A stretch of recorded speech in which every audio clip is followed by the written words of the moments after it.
Hey guys, welcome to Stack and Tilt. I think you're really going to enjoy this. This is Charlie Wee with beautiful alignments. The left arm in, left shoulder down, head stays in place, on plane, coming through, good wrist angles, over and over and over. Easy to train if you know what to look for. And this video should guide you with some ideas. And just leave some comments in the video after. Hope you enjoy it.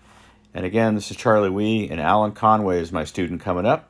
Enjoy. Now we got the Pro Sender on to calm your wrist down, because as far as you being a doctor, you know dorsiflexion stuff, right? Take it back there. You were over cocking the hands way up here, right? And then you started to rotate out, and we really had on top of that golf ball. So you can see Alan here before, guys. He was taking it up pretty good on plane, but then it would come way over the top when the shaft was level to the ground. Big hinging there, level to the ground on the way down, way outside the hand. So we went into stack and tilt, and results were amazing. Just for your left arm to kind of, yeah. Lower, yeah. Got it, go. Beautiful, beautiful, Alan.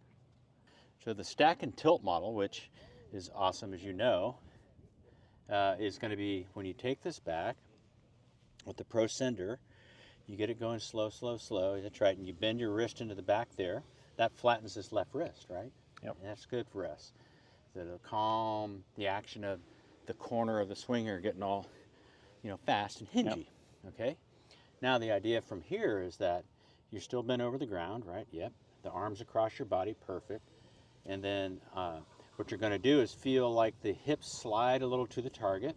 That's right. And that lowers the right shoulder. You see that? Yep. The combination is like to get the arms to come down, then go out and forward, you have to do a little bump of the hips to allow the upper body to get into a little bit of side bend here, right? Yep. And then we're going to go out, right? Your out happened from up here.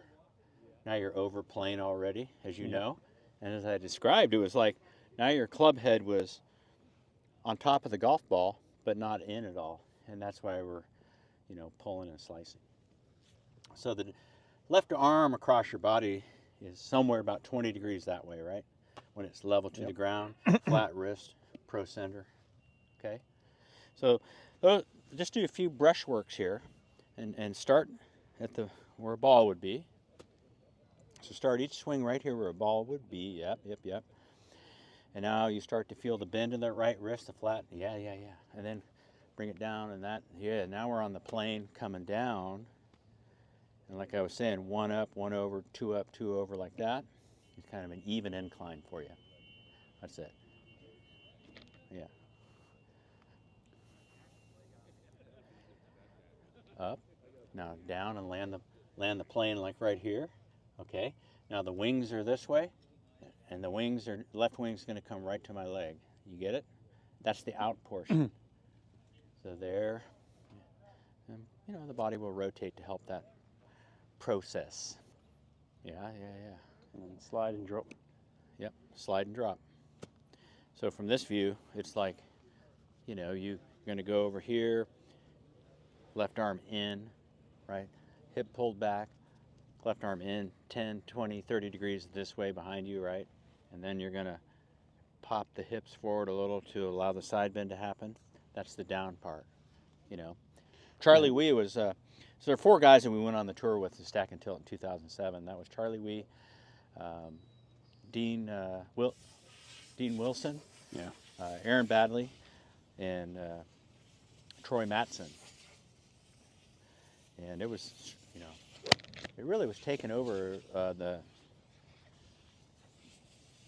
tour at that time. Yeah. Everyone wanted to know what it was because no one had been in, macrogradient alignments and stuff. People had heard of that 10 years earlier, but I'm sure when I learned to play like 20, 30 years ago, I wasn't taught that way. It was more like get up here, get the club in line. Does that sound familiar? Was that like an older way of swinging or something? Yeah, no, that's John Jacobs or, different eras were like, point the club to the target. Yeah. Right, like this. Yeah. And when you do that, both wrists are bent, right? Yeah. There's like in prayer, right? That's called double dorsey. And there's a lot of wrist cock there, Fred Couples is like that. It's just hard to control. But it can be. Yeah.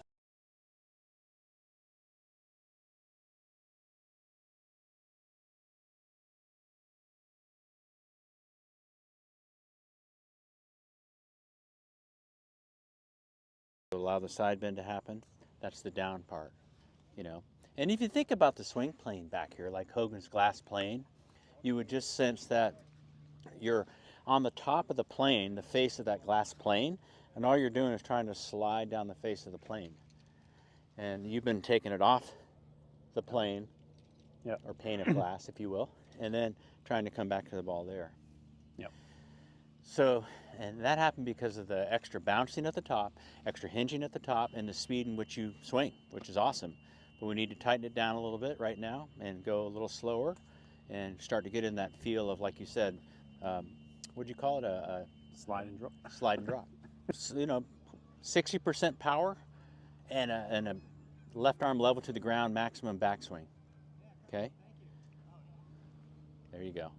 Slow back, arm in. Very good. This way, right? It was, yeah. Nice. It was like way up here though, yeah. right? And then it was like whoosh. And down. And now it's Left arm in, hip back. There we go. Nice. And that start line is like got everything aimed right over that 50 sign, right?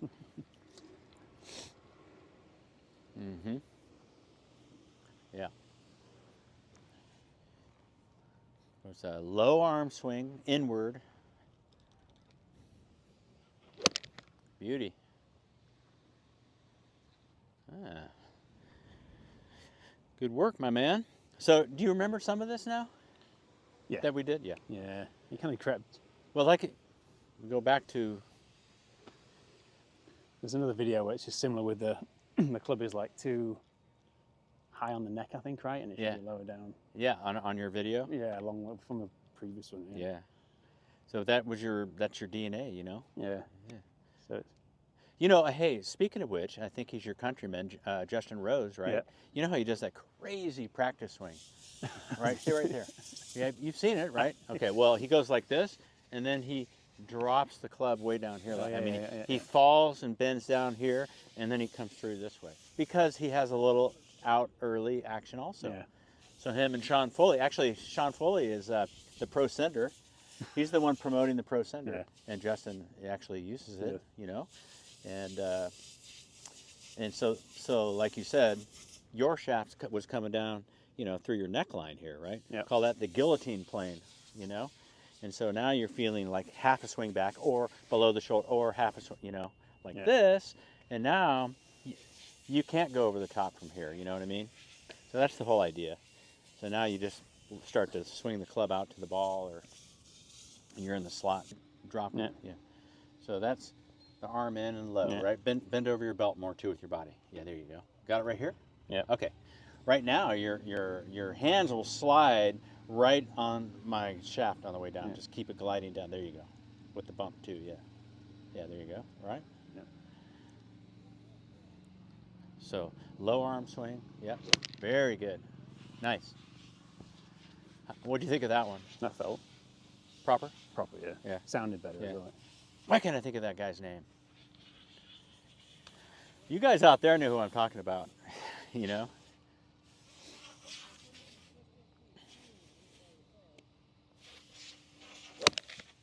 Wow. It's a better shape, right? A little higher flight. A lot of height for a soft swing too, you know? Is the height you want, the height? Yeah, it was beautiful.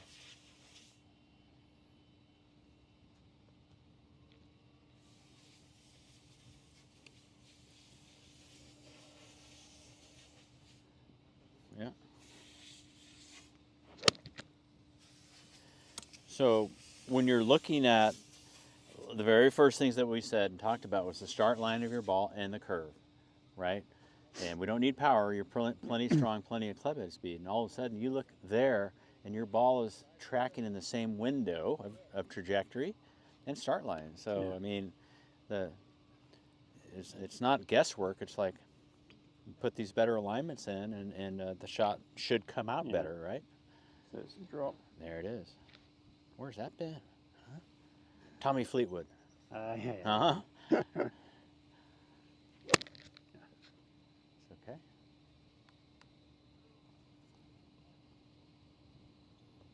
Tommy Fleetwood, yep.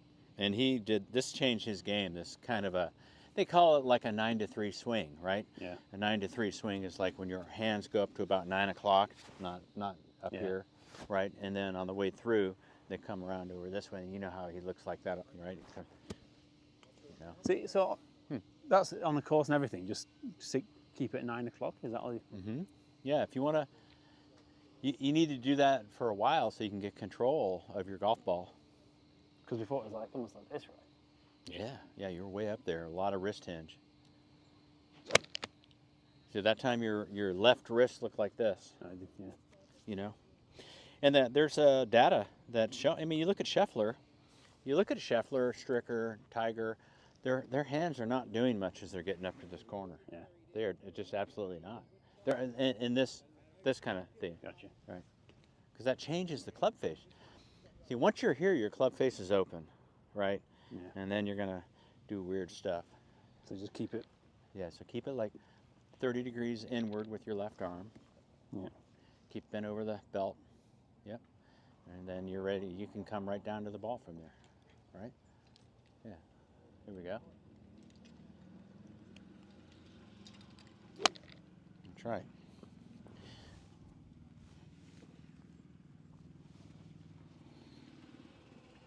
Just for your left arm to kind of, yeah.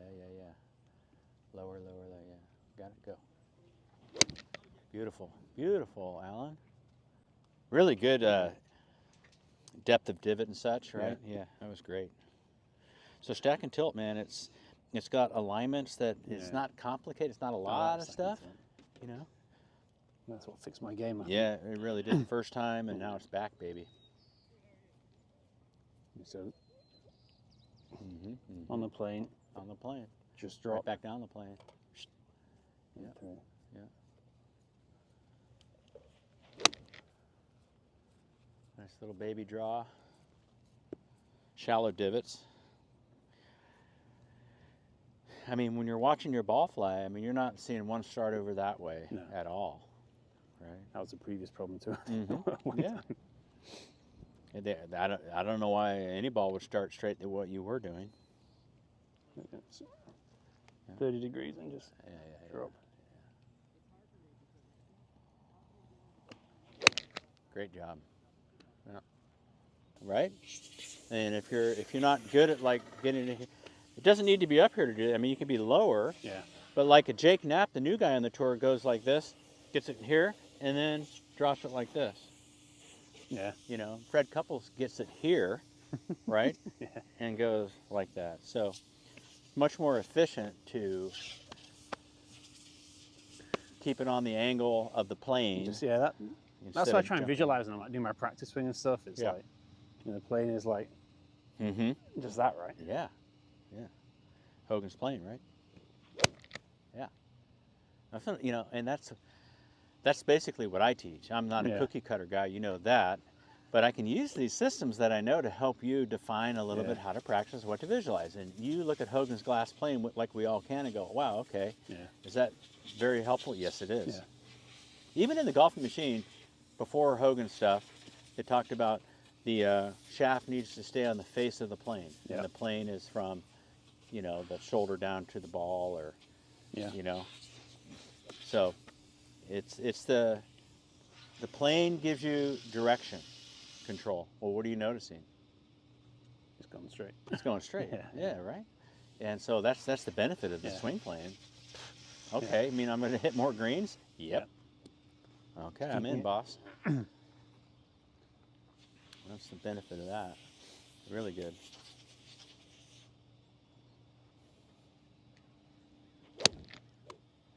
Best in show.